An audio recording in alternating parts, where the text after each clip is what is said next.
Welcome to Auto Resolve. In this guide, I will show you how to fix League of Legends getting stuck on checking size and resolve update issues.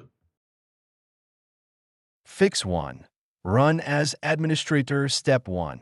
Close League of Legends completely. Step 2. Right click the League of Legends shortcut. Step 3. Select Run as administrator and try updating again. Fix 2. Delete the log file. Step 1. Go to your League of Legends installation folder.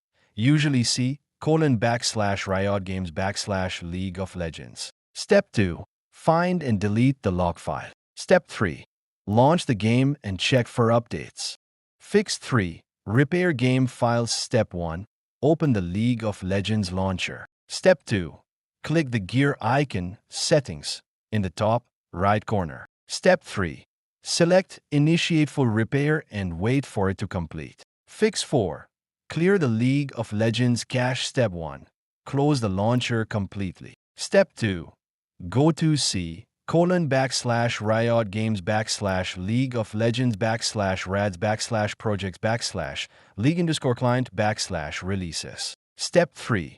Delete the latest folder inside releases. Step 4. Relaunch the client.